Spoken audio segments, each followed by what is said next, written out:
빼곡하게 들어선 도심의 아파트 숲. 그 가운데 눈길을 잡아끄는 곳이 있습니다. 옥상과 벽면을 태양광 패널로 두르고 있는 집. 바로 노원 이지하우스인데요. 이지하우스는 국내 최초로 지어진 제로에너지 주택 실증단지입니다. 이곳엔 신혼부부와 고령자 등 모두 121가구가 살고 있는데요. 일반 공동주택과 어떻게 다른지 제작진이 한 가정을 찾아가 봤습니다. 4대 1에 달하는 경쟁률을 뚫고 올 1월 중순에 입주했습니다. 태어난 지 이제 60일 된 아기를 둔 신혼부부 세대인데요. 엄마와 아기 둘 다 옷차림이 꽤 가벼워 보입니다. 이날 바깥 온도는 영상 5도. 그런데 집안은 25도. 게다가 난방도 안 하고 있습니다.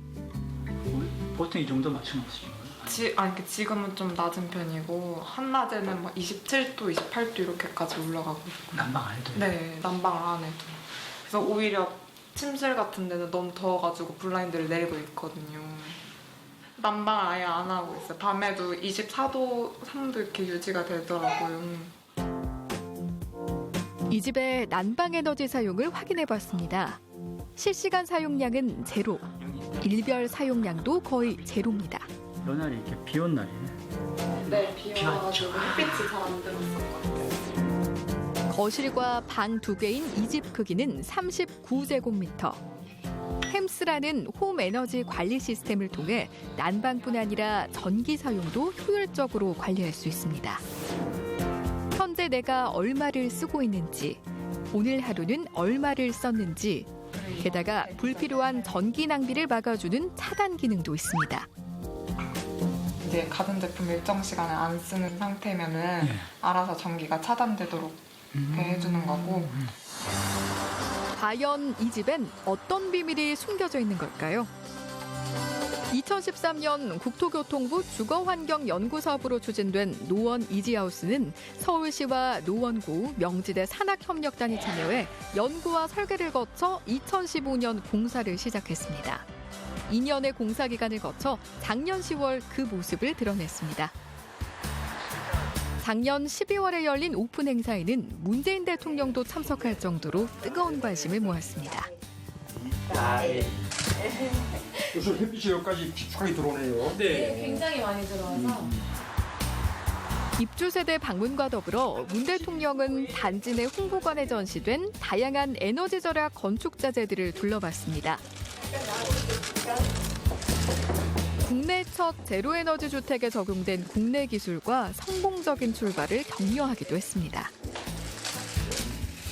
에너지 제로 주택이라고 그래서 아주 궁금했는데 와서 보니까 정말 아주 굉장한 것 같습니다.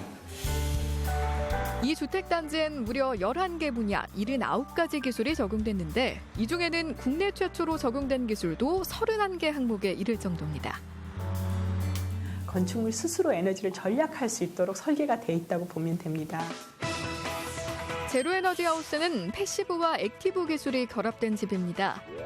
패시브는 단열 성능 강화를, 액티브는 신재생 에너지 생산을 말하는데요. 노원 실증단지에도 단열, 창호, 열 회수 등 5가지 패시브 기술이 적용됐습니다. 그 출발은 단열입니다. 이곳은 단열재와 콘크리트 구조체를 합친 벽 두께만도 50cm나 됩니다.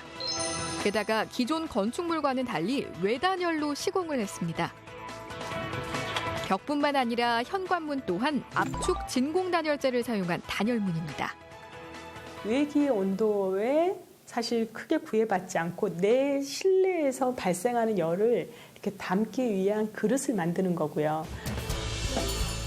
패시브 하우스 기술에서 고성능 시스템 창호는 선택이 아닌 필수 요소입니다. 여기에 아르곤 가스가 충진된 3중 로이 유리도 반드시 들어가야 합니다. 필템 턴이라고 해서 이게 이쪽으로 붙는 형식이기 때문에 여기에 빈 공간이 전혀 없습니다. 이런 기밀 성능을 확보를 하는 이런 창호가 되겠습니다. 단열재만큼 중요한 게 기밀성 확보인데요. 공기가 통하지 못하도록 만드는 게 기밀이죠. 이처럼 여러 기밀 자재들이 쓰였습니다. 외부로 연결되는 구조물과 외부로 돌출된 구조체에서 발생하는 열 손실도 열교 차단 제품을 사용해 확실히 차단합니다. 폐열 회수도 중요합니다. 실내에서 발생하는 열과 데워진 공기는 회수해서 재사용하는데요. 열회수 환기장치라는 이런 시스템을 통해 오염되고 따뜻한 실내 공기에서 열만 회수해 외부의 신선하고 차가운 공기의 온도를 높인 후 다시 실내로 공급하게 됩니다. 이 렌지 후드도 필터를 통해 냄새만 제거한 후 폐열은 다시 회수해 재사용합니다. 이 주택의 장점은 에너지를 절약하는 것도 있지만 에너지를 유지시키는 것, 그러니까 실내 온도나 실내 쾌적성을 유지시켜주는 장점이 있어요. 노원 제로에너지 하우스엔 두 가지 액티브 기술도 적용됐습니다. 각 가정에서 사용하는 난방 에너지는 지열 발전을 통해 만들어냅니다. 건물 지하 주차장 아래는 48개의 천궁을 160m 깊이로 뚫어 15도 정도 되는 지하수를 끌어올린 후 히트 펌프를 거치면서 지열 에너지를 생산해내고 있는데요. 연간 예상 발전량은 367메가와트/아워로 이곳 121세대 난방, 급탕용으로 충분히 공급이 가능합니다. 가열된 55도씨의 물은 8톤 용량 저탕조 3개에 저장해 각 가정으로 공급하는데요.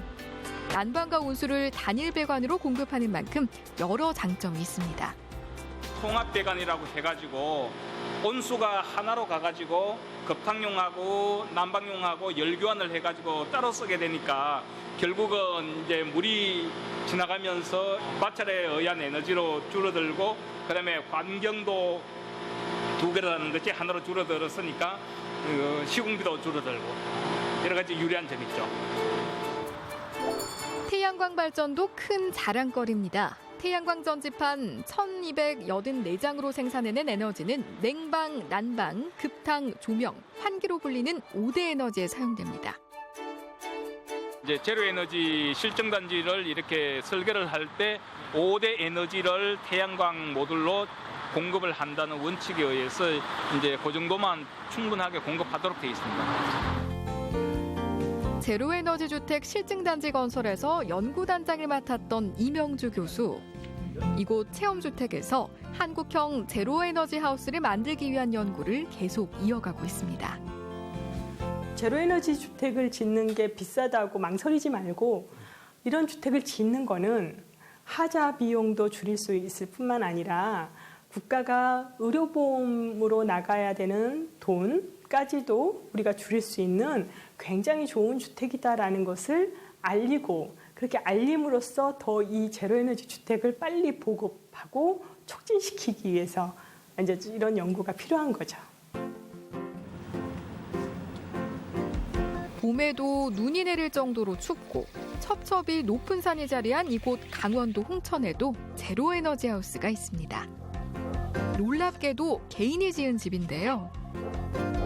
어떤 자재들로 어떻게 집을 지었는지 그 비밀의 문이 열리는 워크숍이 있는 날. 전국에서 많은 사람들이 찾아왔습니다. 게 원화가 아니고 안 깔아놓은 거야. 스티로폼이잖아요. 네. 위에서 무게가 누질리면 집을 하나 지어볼까 해가지고 뭐 어떤 점이 좀 끌리셨길래 그랬습니까? 불도 뭐 별로 안 떼고 예.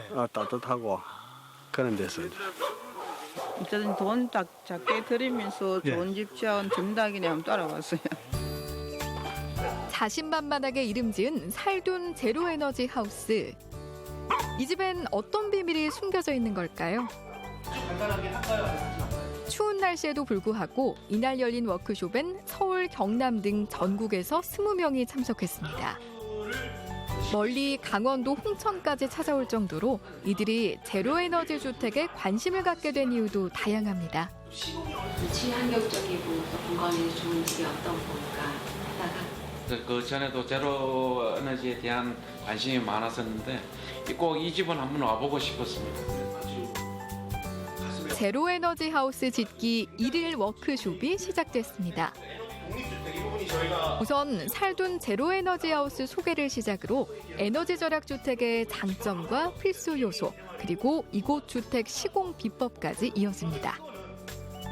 단열재도 물론 다양한 그 핵심이 단열재의 두께라기보다는 물론 단열재 두께도 중요하지만 훨씬 더 중요한 게 얼마나 꼼꼼히 잘 감싸냐는 것. 즉 단열재끼리의 핵심이 연결이 핵심입니다. 그래서 이제 조함에도 불구하고 말씀을 태양광 모듈을 설치해 생산하는 전기에너지의 경제적인 면도 전합니다. 전기를 써버리는 건 어떻게 하겠습니까? 9kW를 짜리 태양광을 지붕이나 야외에 설치해서 쓰신다면 1년 평균이 11,826kW 정도가 생산되는 걸로 나옵니다. 그렇기 때문에 충분히 상세하고도 남는다는데 왜 이런 큰 장점이 저렇게 계절 변화가 심한 나라에서 뭐 여름은 여름대로, 겨울은 겨울대로 뭐 에너지에 대한 그 비용 문제가 항상 얘기가 되니까 그런 측면에서 좀 고려를 하는 게 초기에 비용은 좀 더 들어갈지 몰라도 좀 개인적으로도 그렇고 사회적으로도 좀 도움이 되지 않을까. 다들 높은 관심을 보이는 이것은 온도를 유지하면서 공기를 순환하는 바로 열회수 환기 장치입니다. 이 집에 사용된 건축 자재와 패시브 시공 현장을 둘러보는 시간도 갖습니다. 평당 한 50만 원 정도 비쌀까요? 네, 그런 면에선 근데 순환이라든가 에너지 효율이라든가 이런 면에서는 메리트가 많은 것 같아요. 장기적으로 봤을 때는 오히려 더 훨씬 더 나을 것 같아요.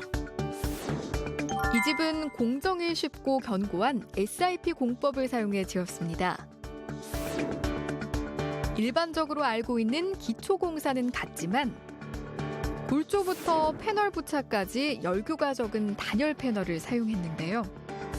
이후 외부 마감과 창호 설치, 내부 마감까지 단열재로 단단히 보강했고 공기 순환을 위해 환기 장치를 달았습니다.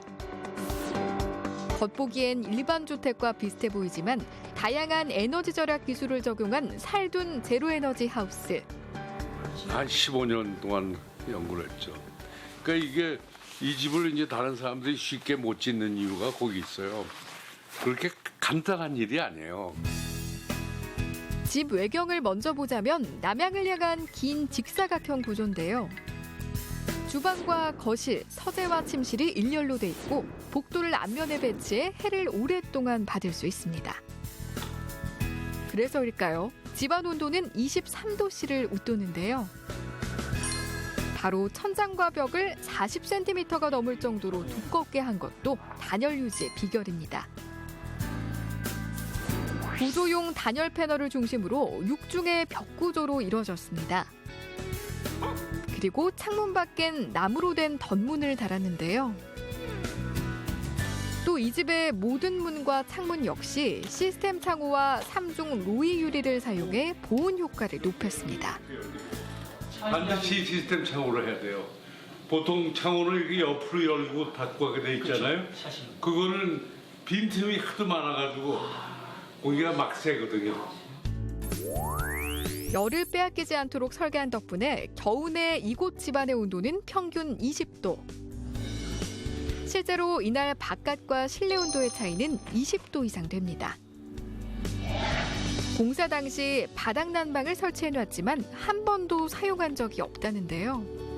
대신 보조로 열을 공급할 땐 집안의 벽난로를 사용합니다. 그럼 원래 겨울 엄청 추웠잖아요. 네. 여기는 그럼 난방 어떻게 하시는 거예요? 이걸로요. 이걸로 가능했어요? 그 지금까지 10년을 그렇게 살았는데 겨울이 10번 지나도록이요. 안 춥습니까 그럼? 아니에요. 23도 뭐 그렇게 되니까. 벽난로 안의 연기 배출은 일자형이 아닌 지그재그식으로 설계해 오랜 시간 열이 식지 않게 했는데요. 벽난로가 거실과 부엌에 걸쳐 있어 동시난방 효과도 있습니다. 장작을 한 100만 원어치 사가지고 4년 내지 5년 동안 쓰니까 1년에 뭐 한 20만 원어치 쓰는 거죠. 창문 습기만 봐도 집 안팎의 온도차를 가늠할 수 있는데요. 이때 열회수 환기 장치를 통해 탁해진 실내 공기는 바깥으로 내보낼 수 있습니다. 그러니까 23도가 나가가지고 21도가 들어오는 거죠. 집 안팎의 공기를 교환할 때 바깥의 신선한 공기는 집안의 온도와 비슷하게 가져오는데요. 그 역할을 이 열회수 환기 장치가 해냅니다. 신선한 공기는 부엌과 거실에 설치된 공기 유입구를 통해 들어오죠. 15년 독학으로 지은 제로에너지 하우스. 그는 자신이 지은 집을 어떻게 평가할까요? 이게 말하자면 이게 일종의 요즘 유행하는 말로 혁신 아니에요. 지금 우리가 짓고 있는 집은 세상에 없는 집이에요. 다 우리가 처음 시도했고 처음으로 성공한 집들이죠. 제로에너지 하우스를 실현하기 위해선 에너지를 아낄 수 있는 건축 자재를 사용하는 것이 중요한데요. 건축 산업 자재를 생산하는 국내 한 대기업의 이곳 건축환경연구소에서는 우수한 창호와 유리를 개발하는 실험을 꾸준히 해오고 있습니다. 이 실험은 온도가 다른 두 개의 공간 사이에 창호를 끼워 넣고 열이 전달되는 것을 모니터하는 실험입니다. 20도로 유지되는 항온실의 온도를 유지하기 위해 이 얼마의 에너지를 썼느냐를 가지고 판단을 하는 겁니다. 고온실에서 저온실로 빠져나가는 열의 양이 얼마나 되는지 알아보는 열관유율 실험. 창호의 단열을 측정하기 위해서인데요. 고온실과 저온실의 온도를 20도와 0도로 내내 일정하게 유지하면서 테스트를 진행하게 되는데요. 측정실 컴퓨터에 실시간으로 그 값이 저장이 됩니다. 열관유율이 작을수록 빠져나가는 열의 양이 적다는 것. 다시 말해 국내 기준으로 효율 1등급이 되려면 그 수치가 1 이하가 돼야 합니다. 지금 열관율은 0.74로 이 시험이 종료가 된 데이터고요. 이 정도 수준이면 1등급을 훌쩍 뛰어넘는 제일 국내에서는 아마 제일 좋은 수준의 성능이라고 생각을 하시면 되겠습니다. 다음은 창호의 기미를 측정하는 실험인데요. 밀폐된 실험실 안에 연기를 넣고 압력을 가했을 때 창호 사이로 연기가 얼마나 새어나오는지를 알아보는 겁니다.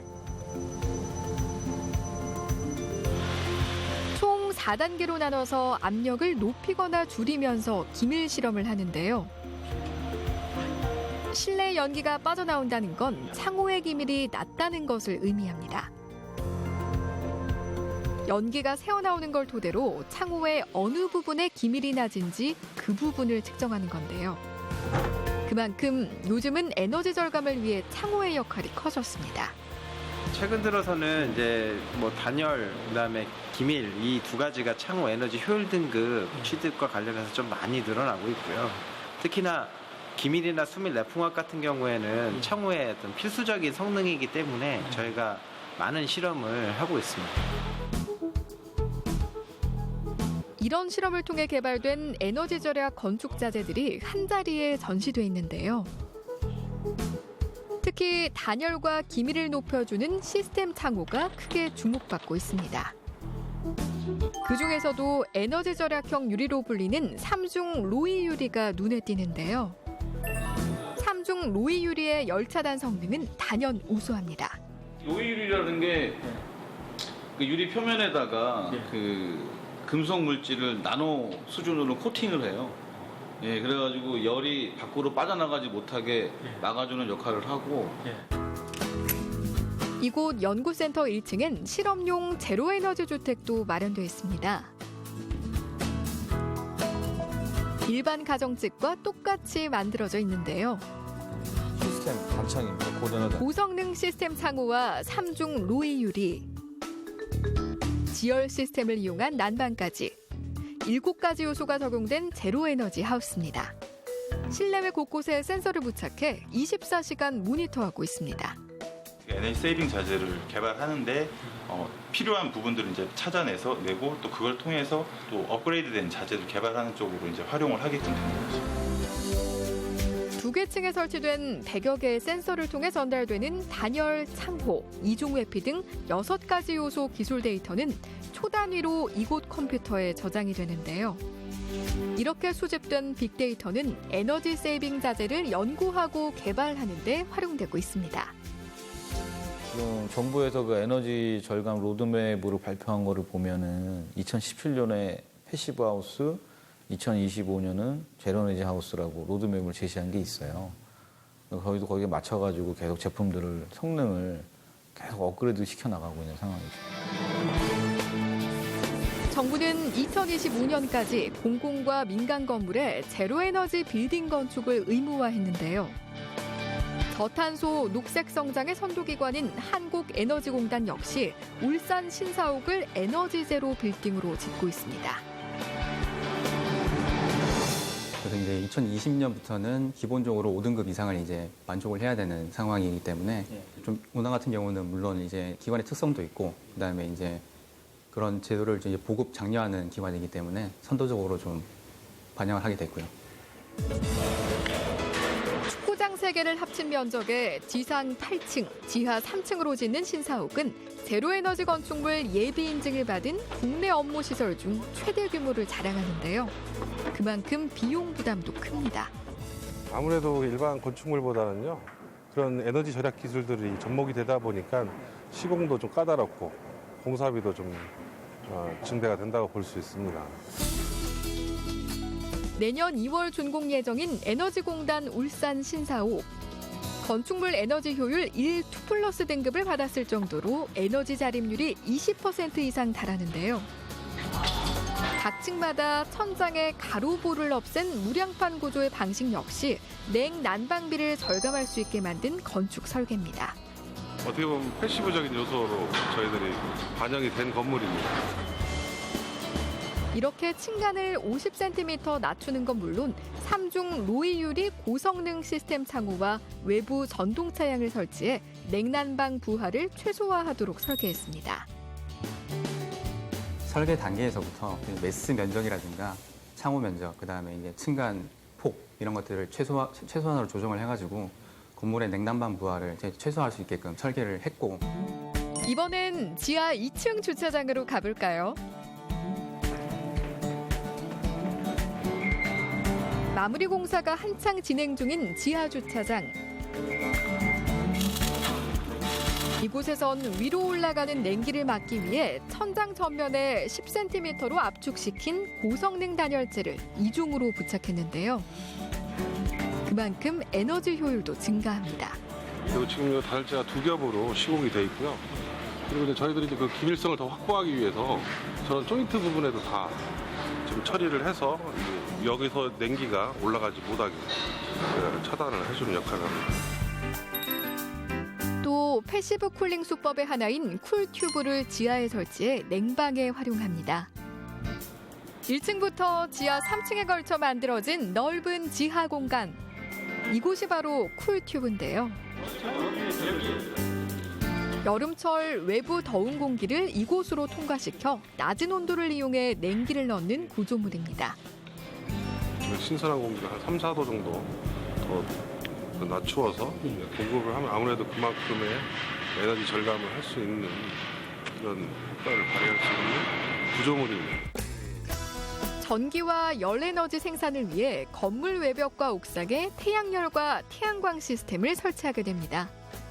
그리고 신재생 에너지인 지열에너지도 이용합니다. 490m 깊이 13개에 달하는 천공을 통해 지열에너지를 생산하고 냉난방에 사용하게 됩니다. 이제 보통 온도는 이제 일정합니다. 15도에서 17도.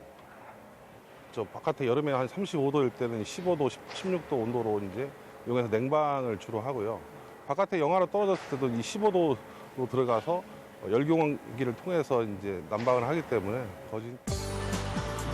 한국에너지공단 울산 신사옥은 다양한 기술이 접목된 제로에너지 건축물입니다. 단열부터 난방, 조명, 채광, 재생에너지까지 10여 가지 기술이 집약된 에너지 제로 빌딩인데요. 공공기관으로선 에너지 자립률이 높은 편입니다. 저희는 이제 에너지 자립률이 20.8% 정도 이렇게 나왔는데 20% 이상인 5등급에 해당이 되는 수치고요. 이제 자립률의 수치가 올라갈수록 그냥 100%까지 갈수록 이제 등급은 올라가게 돼 있습니다. 그래서 100% 이상을 달성하게 되면 제로 에너지 1등급을 달성을 하게 됩니다. 이처럼 국내에도 서서히 제로에너지 빌딩 인증을 받은 건물들이 하나둘 늘고 있습니다. 국내 건물이 한 700만 동 정도 있어요. 700만 동 중에 매년 신축되는 게 이제 20만 동 정도가 신축이 되거든요. 근데 그 중에서 제로 빌딩 작년에 이제 인증받은 건물이 10개 건물 정도 되니까 굉장히 미미한 수준이죠.